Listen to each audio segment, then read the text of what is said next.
আসসালামু আলাইকুম। আজকে একটি অতি গুরুত্বপূর্ণ বিষয় শেয়ার করতেছি যে আইফোনের সিপিইউ থেকে কিভাবে ব্লাকগুলো রিমুভ করলে সবথেকে ভালো হয়।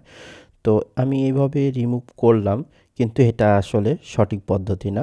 সঠিক পদ্ধতি আমার কাছে সবথেকে ভালো লাগছে এই যে ব্রাশ দিয়ে রিমুভ করা। তো ব্রাশ দিয়ে রিমুভ করলে কিন্তু একদম জোস, মানে কি বলবো, একদম চোখের নিমিষে ব্লাকগুলো রিমুভ হয়ে যাবে।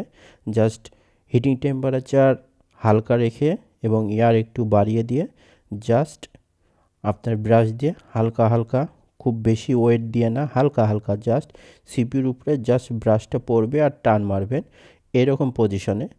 খুব একটা শক্তির প্রয়োজন নেই, শক্তি দিলে সমস্যা। হালকা হালকা করে জাস্ট গ্লুগুলি রিমুভ করে দেব। 50%-এর উপরে এখানে রিমুভ হয়ে গেছে, ঠিক আছে। আর শুধুমাত্র 10% আছে সর্বোচ্চ এই গ্লুগুলি।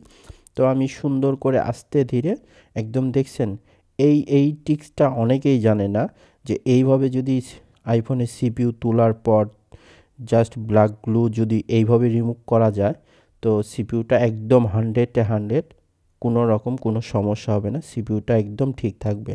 কারণ এই ব্ল্যাক পেস্ট রিমুভ করতে যাই এই অ্যাপেলের সিপিইউগুলি বেশিরভাগ ক্ষেত্রে পিন উঠে যায়, সিপিইউগুলি শর্ট হয়ে যায় জাস্ট এই ব্ল্যাকগুলো রিমুভ করতে। যারা অ্যাপেলে কাজ করেন তারা অবশ্যই জানেন যে এই ব্ল্যাকগুলো তোলা কী কষ্ট, এবং এই ব্ল্যাকগুলো তুলতে যে কত পরিমাণ সিপিইউ নষ্ট হয়েছে। যারা অ্যাপেলের কাজ করেন তারা, আপনারা কিন্তু খুব ভালো করেই জানেন এবং হাড়ে হাড়ে টের পাইছেন যে আসলে এই ব্ল্যাকগুলো রিমুভ করতে কী পরিমাণ কষ্ট। আমি জাস্ট একটা ব্রাশ ইউজ করে একদম টোটাল ক্লিয়ার করে ফেলে দিয়েছি। জাস্ট ফ্লাক্স পেস্ট একটু দিয়ে নিলাম এবং হালকা যে গ্লুগুলি আছে ওইটা একদম ক্লিয়ার করে দিলাম।